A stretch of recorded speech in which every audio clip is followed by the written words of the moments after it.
សួស្តីបងប្អូនទាំងអស់គ្នាថ្ងៃនេះគឺពិសេសមួយដោយសារកូនពៅនឹងខ្ញុំម៉ាយ៉ារ៉ាគាត់មានលុយសន្សំកូនជ្រូកគាត់បោកមកបាន 100000 ហើយគាត់ចង់វិនិយោគជាមួយនឹងខ្ញុំគឺគាត់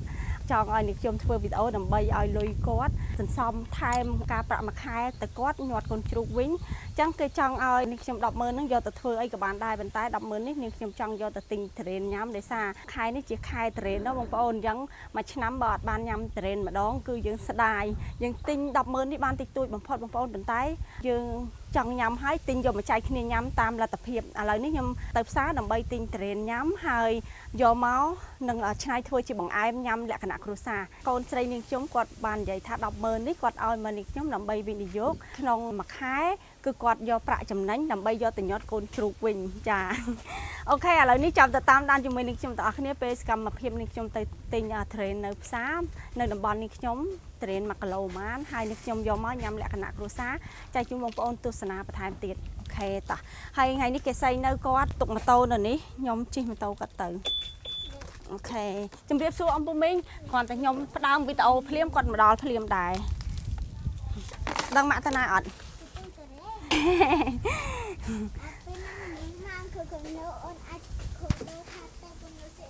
យ៉ាង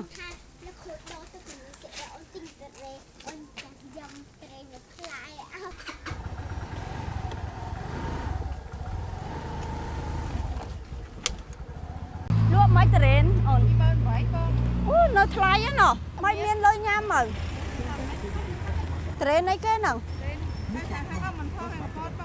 ខាងកពតមានម៉ាន់ថងដែរ25មិនបានទេកាត់ថ្លៃណាបងអូងាប់ហើយត្រេននៅថ្លៃអាមានទិញញ៉ាំទេនេះថ្លៃពេកមានអាញ៉ាំឥឡូវបាននៅមានអាញ៉ាំបាននៅអានេះវារៀងក្តៀបដែរនេះបន្តិចសាច់ទាំងអស់ហ្នឹងមកគាត់រៀបខ្លែបតូចខាងតើអានេះវាមានសាច់ច្រើនយកធំអញ្ចឹងណាចង់ថ្លឹងសិនហ្មងខ្លែបសាច់ល្អបងចា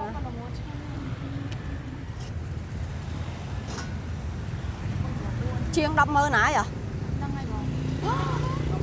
124,000ហើយហ្នឹងមួយធំហើយសាច់វិញចូលអានេះក៏មានដែរណាចូល1គីឡូទៅ2គីឡូតែបើនិយាយពីល្មមហើយនឹងនេះឆ្ងាញ់គ្រាប់តូចទេធំហ្នឹងប៉ុណ្ណេះជើយ៉ាងមកដឹងថាទុំហើយមិនបាច់ក៏បានដែរមិនអីយ៉ាងហ៎វាអាចថាចាទុំហើយបងគេញ៉ាំបាក់វល់ឲ្យបានសបកក្រាក់ដែរទេគូសំតែបងព្រោះអីល្មមខ្លាំងដល់តូចយើងទៅគ្រប់ធំវិញគ្រប់ខ្នងចាតែដល់ពេលវាយយកផ្នែកធំគ្រប់ខ្នងតូចចាហ្នឹងហើយទៅ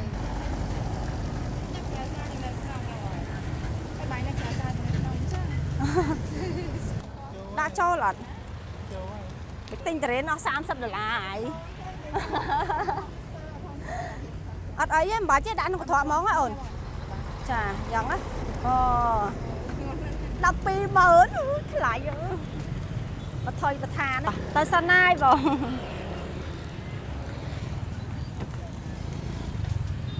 ទៅសិនណាយអូន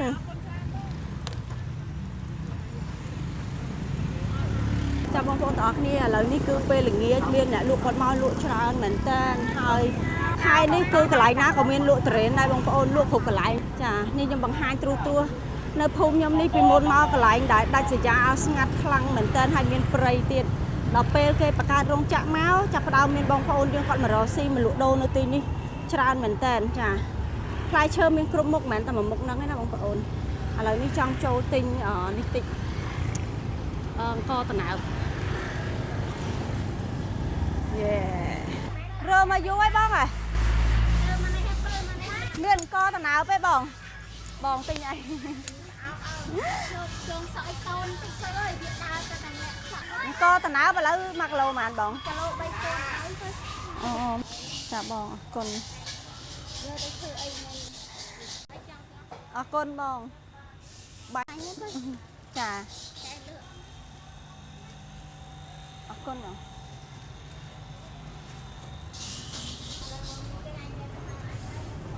បងនេះសត្វតអ្នកលក់ត្រេនតាមផ្លូវហ្មងណា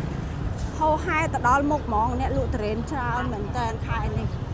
មានឪឡឹកចាអ្នកលក់មកច្រើនណាបងប្អូនអើយពេលដំបូងគឺលក់តែម្ដុំនៅកន្លែងខ្នងបាយទេនេះតរេនដែរបងប្អូនសិតតែផ្លែឈើឥឡូវនេះគឺតាមផ្លូវគឺមានគ្រប់អ្នកលក់គាត់ហូរហែឡើងចិត្តដល់ភូមិខ្ញុំមែនតើណាភូមិខ្ញុំហ្នឹងមាន3ភូមិបឹងធំទី1ទី2ទី3ហើយខ្ញុំនៅបឹងធំទី1បងប្អូនហើយនេះមកល្មមទៀតដែរអ្នកតរេនណាជួយពេញផ្លូវនិយាយទៅជិះទៅផ្សារមកពីផ្សារវិញក៏អូបពេញផ្លូវក៏អូបតែតរេនហ្មង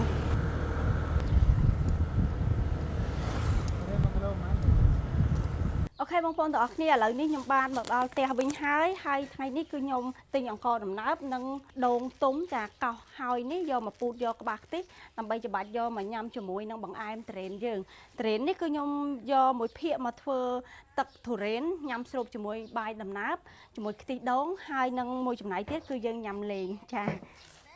មុនដំបូងគេគឺខ្ញុំត្រូវដាំទឹកចាំខ្ញុំលាងអង្ករយកទៅដាំចាអង្ករដំណើបគឺយើងអត់ដាំដូចអង្ករយើងដាំបាយធម្មតាបងប្អូនគឺយើងដាំទឹកឲ្យពុះហើយបានចាប់ផ្ដើមដាក់អង្ករដំណើបចូលចាតាមធម្មតាគឺខ្ញុំត្រូវចំហុយទេចំហុយឆ្ងាញ់ជាងប៉ុន្តែដោយសារតែយើងនឹកឃើញចង់ញ៉ាំភ្លាមទុកដល់ថ្ងៃស្អែកទៅទ្រាំមិនបានតរេននេះយើងមានថាដាំដូចបាយហ្មងចាគ្រាន់ថាយើងវិធីដាំខុសគ្នាខ្ញុំមិនបានចំហុយបើយើងចំហុយយើងត្រាំទឹកវា4ម៉ោងទៅ6ម៉ោងចាឥឡូវនេះខ្ញុំចាប់ផ្ដើមដាំទឹកទុកចោលឲ្យវាពុះបានខ្ញុំលាងអង្ករអូខេហើយនេះអង្ករយើង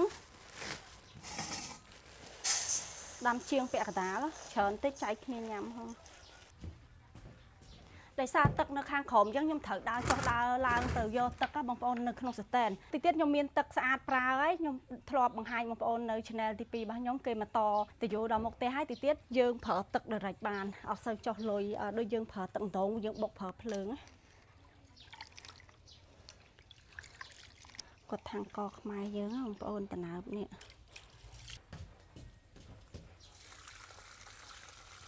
ចាំពេលទឹកយើងពុះបានខ្ញុំចាប់ផ្ដើមដាក់អង្ករចុងក្រោយចាំយើងចាត់ទុរេនឥឡូវនេះខ្ញុំចាប់ផ្ដើមពូតខ្ទិះដូងសិនខ្ទិះដូងនេះបើខ្ញុំឲ្យគេពូតឲ្យហើយក៏បានដែរតែ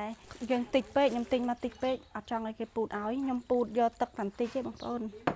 ខ្ញុំយកតែក្បាលខ្ទិះណាសម្រាប់ដៃវិញគឺខ្ញុំបានលាងសម្អាតស្អាតហើយពូតខ្ទិះដូងនេះបើយើងពាក់ស្រោមដៃក៏អត់កើត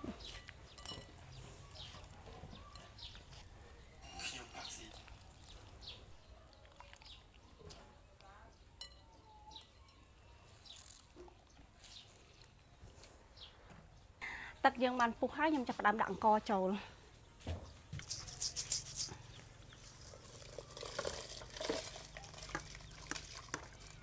បន្ទាប់ពីខ្ញុំដាក់អង្ករហើយគឺខ្ញុំទុកឲ្យវាមកពុះតាមមកពុះឲ្យបងប្អូនគ្រាន់តែពុះភ្លាមគឺយើងចាប់ផ្ដើមជាត់ភ្លាមយើងបន្ថយភ្លើងទុកឲ្យវាងុំយើងមិនអាចទុកឲ្យវាពុះយូរបានទេដោយសារអង្ករដំណើបរីកលឿនឥឡូវនេះអង្ករដំណើបខ្ញុំបានពុះល្អល្មមហើយខ្ញុំចាប់ផ្ដើមជាត់វាចេញស្វាហាប់ណាអូខេចង់រីកបារហើយបងប្អូនឃើញអត់នេះមើលអង្ករដំណើបយើងយើងចាប់ផ្ដើមដាក់ផ្ងំចោលអូខេឥឡូវនេះងាកមកពុះតរេនយើងម្ដងបងប្អូនវ៉ាវមកថ្ងៃចិត្តពេកហើយប្រយ័ត្នផ្លាត់ហើយសួរតថៃ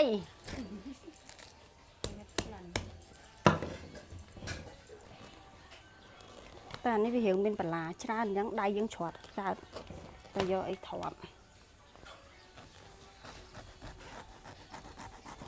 ពេលយើងចង់ញ៉ាំហើយថ្លៃហើយវាពិបាកបកទៀតណាយើ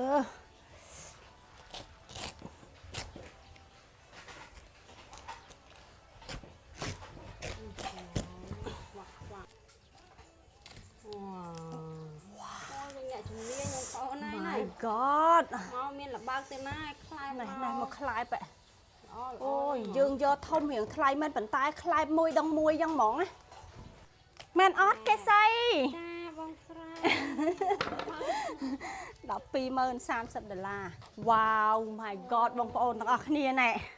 ឃើញទេបានគេហៅអ្នកជំនាញមែនណាឥឡូវនេះខ្ញុំពូរួចរាល់ហើយខ្ញុំទៅក្នុងបន្ទប់គេចូលលុយដែរតាតុយដែរតាតុយ20000ខ្ញុំវីដេអូចាញ់ទៅបានប៉ុន្មានគេចែកជាលុយ đai kinh á ban đó អត់ទេតោះនេះ អូនេះបានថាសាច់នេះរបស់គេ គេធានាឲ្យថាសាច់ខ្ទិះដៃបងប្អូនឯង អូសាច់ច្រប់របស់ អូសាច់ខ្ទិះរបស់គេមែនទូចអើយ ខ្ញុំខ្លួននេះដែរមកនេះ ឆ្ងាញ់មែន ច្រប់បងមួយខ្លាំងមកគាត់ដាក់ក្នុងមាត់តា អូល្អពេកល្អហួសបងប្អូនអើយមើលអូសាច់ដង្ក្រាស់ចានេះហៅសាច់ទឹកដោះគោរបស់គេមែនអត់រឹងហើយក៏អត់ជ្រាយពេកដែរចាហើយក្របវាទូចទៀត នេះថាសាច់នឹងឆប់បងប្អូន កាន់ yes ព្រោះវាធំត្រូវមានអ្នកជួយចោកជួយចៅតាមពិតទៅបងប្អូនតរេនធំមិនសូវឆ្ងាញ់អាជាប់បន្តិចបន្តិចនេះនេះនិយាយមកហេតុអីបានប្រទេសគេអត់ចេះញ៉ាំតរេនណោះញ៉ាំមុនគេតោះទៅកូន Thank you ដែលជួយលាងចានម៉ាក់មកបរៀនវិញបានជួយការងារម៉ាក់ទៀត 2 3 យេជាតិមកជាតិហ្នឹងអូយមកខ្លែបនេះអស់ទាស់ហ្មងហើយកន្លែងខ្លះក៏នៅមកកំពង់ចាមដូចនៅឯងសម្រាប់តរេនវិញណាគឺតរេនខ្មែរឆ្ងាញ់ខ្លាំងសាច់វាដូចខ្ញុំបង្ហាញបងប្អូនចាស់ចឹងខែនេះនៅមានតរេននាំចូលឡើយណាបងប្អូនតរេននាំចូលហ្នឹងគឺមានតរេនអ្នកជិតខាងហ្នឹងយកមកលក់នៅក្នុងប្រទេសកម្ពុជាយើងតរេនខ្មែរបើនៅកំពង់ចាមខែ7ខែ6អីបានចាប់ផ្ដើមទុំអូខេបងប្អូនទាំងអស់គ្នាឥឡូវនេះវគ្គមកធ្វើទឹកតរេនញ៉ាំជាមួយបាយដំណើបសម្រាប់ទឹកតរេនវិញណាតាមធម្មតាគឺតាមកន្លែងគេលក់បង្អែមណាគេយកតែតរេនដែលទុំខ្លាំងចូលយកមកធ្វើឯងនិយាយរួមទៅគឺមិនសូវល្អអញ្ចឹងណាចាហើយឥឡូវនេះខ្ញុំយកតរេនល្អហ្នឹងយកមកញិចចាឲ្យវាម៉ត់ល្មមយើងយកទៅដាក់នៅក្នុងទឹកស្ករហើយក្របនេះខ្ញុំអត់ចោលទេបងប្អូនក្របនេះខ្ញុំឲ្យគេសែងញ៉ាំ កុំនិយាយថាទុកស្ងោហូម ហើយខ្ញុំរកអាជ្រាយល្មមទៀតខ្ញុំយកមកញិចចាយកអាចុងវិញនេះហើយក្រៅពីនោះអាល្មមហ្នឹងគឺយើងពុះជាពីដាក់នៅលើបាយតរេនយើងតំណងខ្លាំងមែនតែនចាឥឡូវនេះចាំតាមដានជាមួយនឹងខ្ញុំទាំងអស់គ្នា អានេះមានអារម្មណ៍ថាជ្រាយ ចាអីចាំនេះរៀបជ្រួញមកហាន់តរេននឹងសម្រាប់សាច់តរេនហ្នឹងគឺខ្ញុំញិចបែបនេះតរេនបើកន្លែងគេលក់ហ្មងគេអត់ដាក់ច្រើនទេគេគ្រាន់តែដាក់បន្តិចដើម្បីឲ្យវាឡើងឈ្ងុយទេតែយើងធ្វើញ៉ាំខ្លួនឯងទេយើងដាក់ឲ្យច្រើនបន្តិចទៅបងប្អូនពេលដែលយើងញ៉ាំត្រូវសាច់តរេនទឹកស្ករហ្នឹងគឺឆ្ងាញ់ខ្លាំងហើយស្រូបជាមួយខ្ទិះដូងទៀតមកត្រូវហ្មងនេះបងប្អូនសម្រាប់សាច់តរេនអំបាញ់មិញហ្នឹងគឺខ្ញុំកិនឲ្យវាម៉ត់បែបនេះយើងយកទៅកូរជាមួយទឹកស្ករបន្ទាប់ពីទឹកយើងពុះហើយខ្ញុំដាក់ស្ករហើយយើងលួចដាក់អំបិលបន្តិចបន្ទាប់មកទៀតចុងក្រោយហ្នឹងគឺយើងត្រូវដាក់តរេននេះចូលហ្មងឲ្យវាពុះយើងលើកវាចេញចាឥឡូវនេះតរេននេះខ្ញុំត្រូវពុះវាជា2ដើម្បីយើងតម្រៀបដាក់លើបាយដំណើបយើងម្នាក់ម្ដុំចាហើយយើងឆ្កឹះយកគ្រាប់ចេញមកអូខេយើងកុំតាន់អាចញ៉ាំសាច់តរេនមុនបងប្អូនយើងចាំដាក់ជាមួយនឹងបាយដំណើបស្រូបទឹកតរេនយើងហើយយើងមានសាច់តរេនម្ដុំពីលើទៀតមកអានេះដោយសារខ្ញុំញ៉ាំលក្ខណៈគ្រួសារឯងបងប្អូនខ្ញុំអត់មានស្រោមដៃណាប៉ុន្តែខ្ញុំក៏បានលាងសម្អាតរួចរាល់ដែរចាអានេះបែកយើងដាក់ដុំណាស្អាតមក អត់ចេះទៅទូ ហ្នឹងមកកំកូរលេងវ៉ាវអានេះយើងដាក់ពីលើចេះមកចាំខាំវាឥឡូវនេះទឹកពុះហើយខ្ញុំឲ្យគេសីចាក់ស្ករទាំងអស់នឹងចូលបន្ទាប់ពីចាក់ស្ករចូលហើយយើងដាក់អំបិលបន្តិចនេះខ្ញុំដាក់ក្នុងចាននេះបងប្អូននិយាយទៅតិចបំផុតណាស្ករចាឲ្យវាអាលាយអស់សិនមកឲ្យវាលាយអស់ចាំយើងដាក់ទុរេនចូលមើលកន្លែងណាជ្រាយចង់ថែមបន្តិចទៀតព្រោះទុកបាយដំណើបពេលព្រឹកបន្តិចឥឡូវនេះទឹកស្ករខ្ញុំបានលាយល្អហើយយើងដាក់ទុរេនចូលចាទុរេនចូលហើយយើងកូរវាឲ្យរលាយសាច់មួយជាមួយនឹងទឹកស្ករចានេះទឹកទុរេនយើងតាមធម្មតាគេយកទុរេនដូនតាទុរេនដែលវាទុនខ្លាំងអាឡមខ្លាំងណាគេអត់ដាក់ទុរេនល្អចេះទេបើយើងដាក់ទុរេនល្អចេះវាឆ្ងាញ់ចា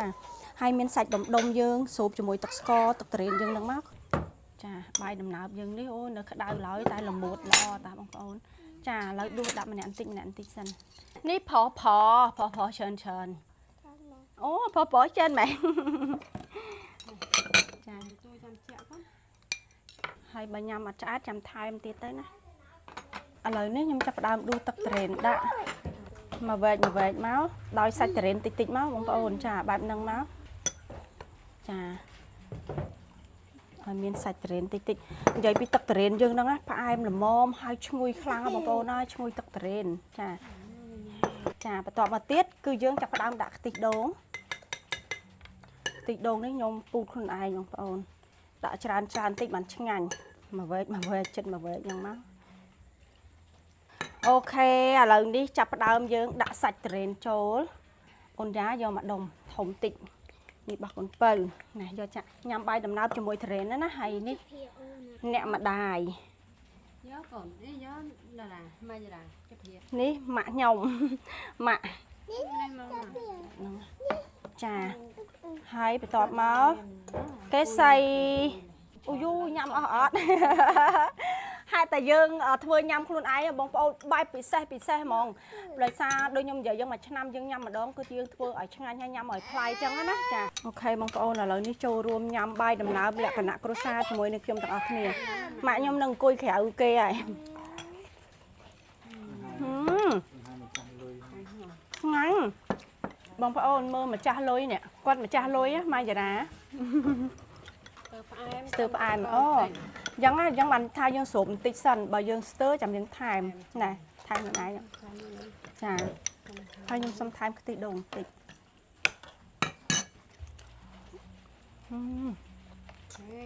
សំខាន់អត់សូវផ្អែមទេបងប្អូនទឹកស្ករយើងឈ្ងុយត្រេនហើយមួយទៀតគឺឈ្ងុយខ្ទិះដូងដែលយើងពូតយកក្បាលខ្ទិះខ្លួនឯងហ្នឹងឆ្ងាញ់ខ្លាំងមែនតើចា ហើយយកចង់ប៉ុន្តែញ៉ាំឆាប់ក្អែត ឆាប់តលាន់ត្រេនអញ្ចឹងហ៎ចាញ៉ាំជាមួយសាច់ត្រេនហើយឆ្ងាញ់ទៅ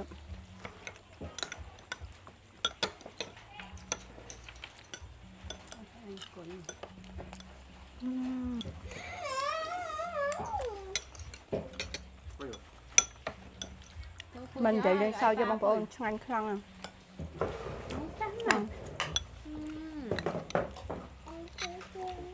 គេទៅហកអីទៀតទៅយក បាយដំណើបយើងឡើងឈ្ងុយហើយឡើងល្មួត